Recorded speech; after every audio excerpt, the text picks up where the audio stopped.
Mr. Paal, I want to start with you. Mike Pence, Vice President of your country, visited the DMZ today on Monday. He also said there, here's what he said. He said, abandon the strategic patience policy and redouble the efforts on peaceful and on diplomatic and also economic pressure. How should we interpret all of this? Well, I think it's an important, but just one part of a campaign that's kind of preoccupied the Trump administration in East Asia to focus on the North Korean nuclear threat. Most of the previous governments that have tried to get to denuclearization have not met with success. The Obama administration tried something that people call strategic patience. That has not been successful. So Trump is trying to trade different parts of the relationship with China to get China to put more pressure on North Korea. I see. Just to follow up very briefly, do you think this is likely to be a long-term strategy of the United States, or rather only a short-term option, Mr. Paal? Well, I hope it's not a short-term option. I hope that they do have a longer strategy. There are lots of things that can still be played out. China is showing that it's willing to do a bit more. It's also hoping that the United States will not push for regime change in North Korea or greater instability. The U.S. is trying to suggest to China, to the leadership in China, that you may not like instability in North Korea, but if North Korea doesn't cooperate on denuclearization, you may like even less the kind of instability the U.S. can bring through military force. All right, Mr. Yang, Chinese side also said something. Earlier in our background, the Chinese Foreign Minister Wang Yi, we quoted him, saying, don't let the issue go to an irreversible stage. And all parties should really work hard. Today, the Foreign Ministry spokesperson, Mr. Lu Kang, also said in his daily press briefing that all parties must make their efforts in the same direction. Mr. Yang, how would you interpret it now, the stance from the Chinese side? Well, basically, China hope all the parties, including North Korea, go towards the same direction of the denuclearization with the peaceful manner. Say, denuclearization is the must, but peaceful measures for the goal is also the must. That is China's a pair of goals. And fortunately, President Xi and President Trump reached a great consensus about that. That's why just the latest news reported U.S. sent several positive signals, say no regime change and Did they say that? Yes. Short of military measures, redouble all efforts, short of military measures, and with something others. Anyway, I think the common ground for U.S.-China cooperation on the denuclearization is strengthened. Okay. And the same direction is getting clearer than before. And the key question now lies in the style of interactions between U.S. and the DPRK, simply because China can facilitate, but China is not the key. The key lies in U.S. and your DPRK. In that case, let's talk about DPRK. In other words, North Korea, as commonly known. Over the weekend, one is the huge anniversary, 105th anniversary parade, coupled with with a military also showcase. Meanwhile, a failed missile tests. Mr. Yang, from the Chinese perspective, how much does this relate to the DPRK's determination to go its own way? How much does that relate to DPRK's concern about its own national security? Well, the parade you mentioned, plus the missile launch, although this failed, typically reflects North Korea's political doctrine, say, tougher reaction responding to the tough action. What I mean is, U.S. has deployed numerous military troops and navies surrounding North Korea. Aircraft carrier. Jet carriers and some Marines and with some others.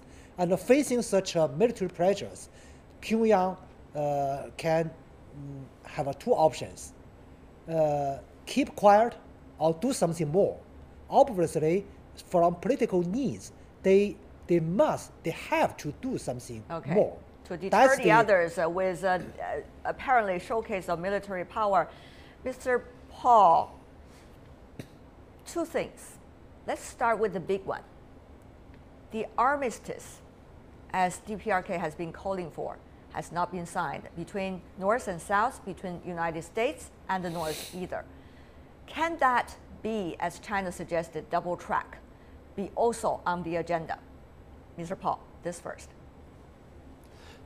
Well, if we have the precondition, or some people call it the pre-step in the Obama administration, if we have the precondition met of agreement that the ultimate goal will be denuclearization, then the two-track approach is possible in my reading of the administration's recent statements.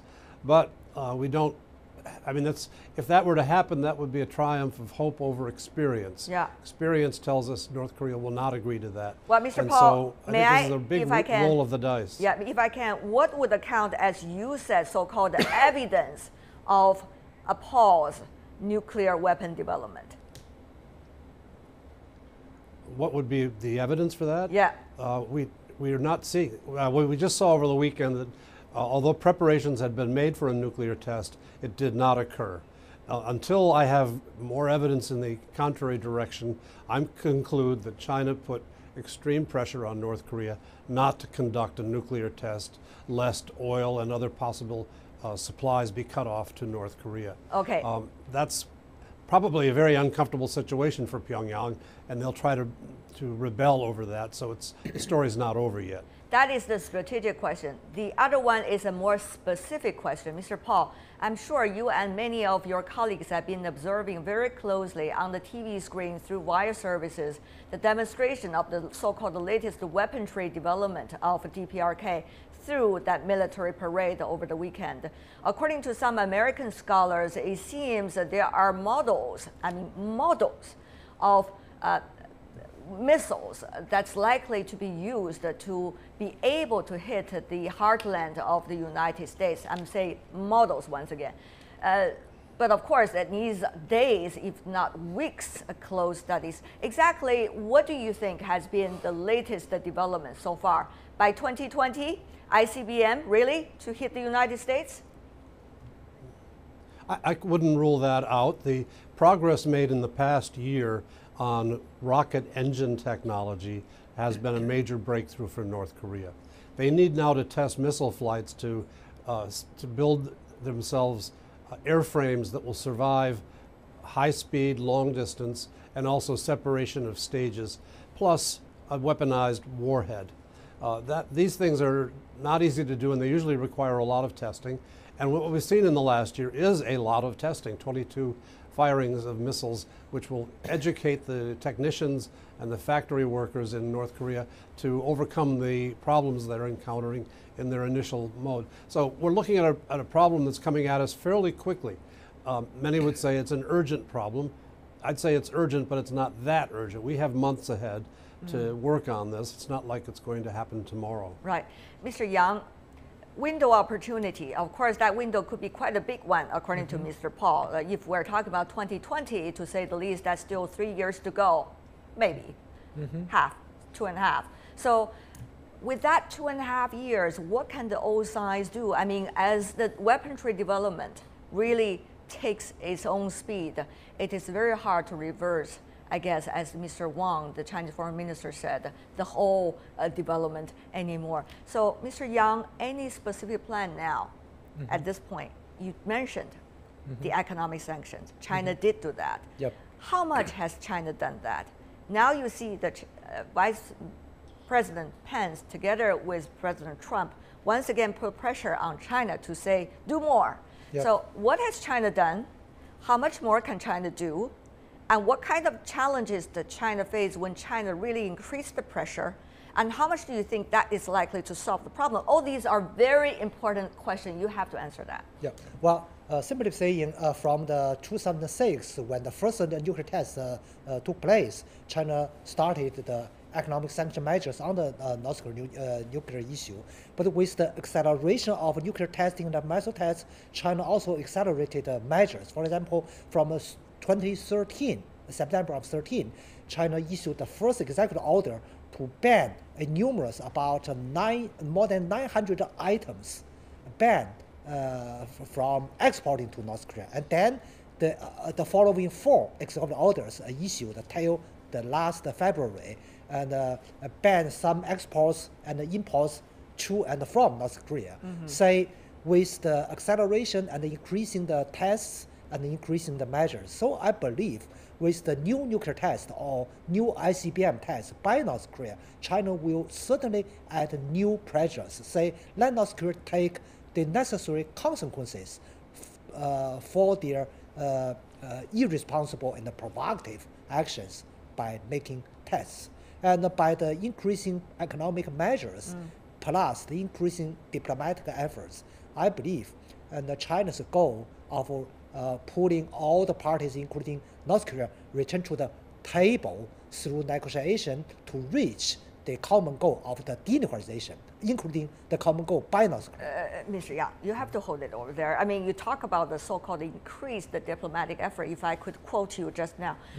Where is it? I mean, China, of course, has been go-between so many countries. You know, you see Mr. Wu Dawei, special envoy, going to South Korea. You see Minister Wang Yi come out and talk about things. You also see there are some shuttling diplomacy going on among some of the other countries, China, Russia as well. But where are the others? Are they only affirming their stance to their allies, for example, the U.S. do, or actually they are doing something more than just talking to their allies?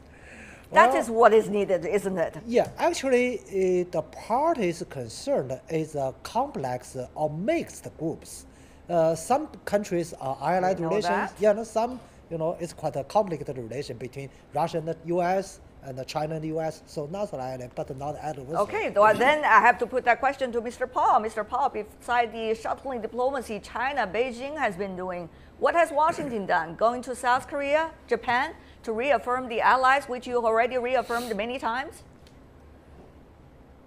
Well, we have a change going on in South Korea, so this is a critical moment to be very steady as a re-election or an election takes place there over the next couple of months. So there's a call for that. One of the weaknesses of the Trump administration is it's heavily loaded with military people and not strong on diplomats. And certainly there are no appointees who have real experience with this complex issue. So I think we're a little bit early in the phase of finding out what the diplomatic strategy will be. If I were to give advice, it would be to put together a major offer together with the other parties concerned to talk about things like the peace treaty, the end of the armistice, economic liberalization, stabilization in the region of powers, positions, major power guarantees. All of this could be put on the table for North Korea, and that would have the diplomatic benefit of building a consensus among the concerned parties who are not on the peninsula, plus South Korea. But we're still some distance from seeing that. I hope it's in the cards for the months ahead. Well, I hope, Mr. Paal, that President Trump is not only watching Fox News, but also CGTN at this point to listen to what you have just suggested. Having said that, though, Mr. Paal, I cannot let you escape this because right now, U.S. increased its military, shall we say, pressure as a stick. So what would that mean for the security in the region? It's wonderful to reaffirm your position of guaranteeing your allies, but at the same time, there is an increasing chance of crossfire as a result, with the several aircraft carrier coming into the region at the end of this month. It's not just the DPRK we're talking about, also some of the other countries in the region. China and Russia begin to think about, what about that? What is the security that we're talking about here? Mr. Paal.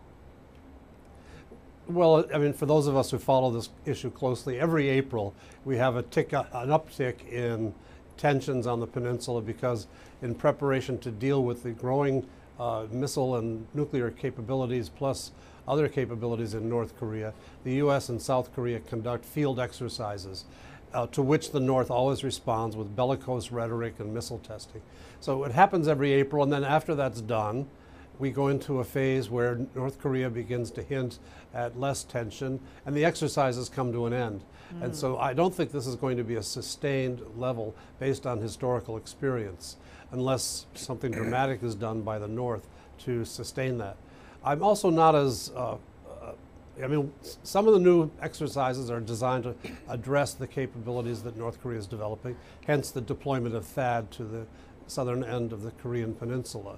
But some of the things they're doing, like deploying aircraft carriers off the coast, is a swapping out of one aircraft carrier for another.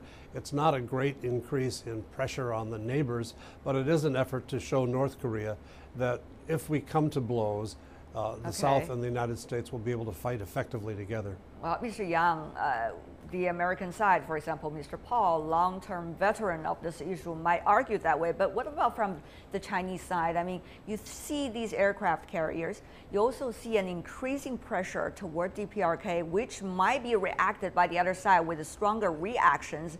What would that mean for the region, including for Japan and South Korea? Altogether, they have about 80 nuclear power plant, after all, in the region. China also in the neighborhood. A big refugee crisis, big security crisis on the border, both could be concerns. Mr. Yang. Yes, actually, you have described a very complex dynamics. Any single party's unthoughtful action will trigger a series of terrible reactions or consequences. For example, jet carriers, simply saying, the more military pressures, the more needs for North Korea to hold their nuclear weapons. So it's in terms of denuclearization, the more and the more nuclear military pressures is counterproductive. And furthermore, the more military deployments here, the more uncertainties and potential threats to the surrounding countries, including China. We have seen the gradual increase of American military deployments surrounding here. On the surface, all the military deployments are targeting at nuclearized North Korea. Right. But we cannot exclude the other possibilities and uncertainties. By the same token, any incidents or accidents by the nuclear will trigger disasters environmentally and politically, and spill over to the surrounding countries. So we need to have a highly coordinated cooperation for the same goal and the same direction. No incidents, please. No accidents either, please. All sides really have to watch out very closely about this, and eventually that means one question, and that is extremely important. Chinese President Xi Jinping met with U.S. President Donald Trump. They talk about the DPRK issue. According to Mr. Trump, even in his tweets, he talked about this 10 minutes history lesson coming from the Chinese president, talking about the issue. Mr. Yang and Mr. Paal, what does that mean, this top interactions between the two presidents for both seeking a solution and understanding each other strategically, and therefore having more trust? Does it really help much? Mr. Paal, you go first. Well, I'm a deep believer that the top leadership needs to communicate their very basic needs and red lines and aspirations to each other, and their fears as well, and that would include North Korea. I think that has been a useful process in this past Mar-a-Lago summit, as it has been previously between presidents. This is an inescapable part of the process, and I'm very pleased that they went at it directly in the last summit meeting. And we've seen consequences from that summit meeting in Chinese behavior, and that's to be praised. All right. Mr. Yang, from you. Well, simple military or simple economic sanctions or military measures cannot solve the complex nuclear issues. We need to thoughtful and a comprehensive plan and coordinated actions.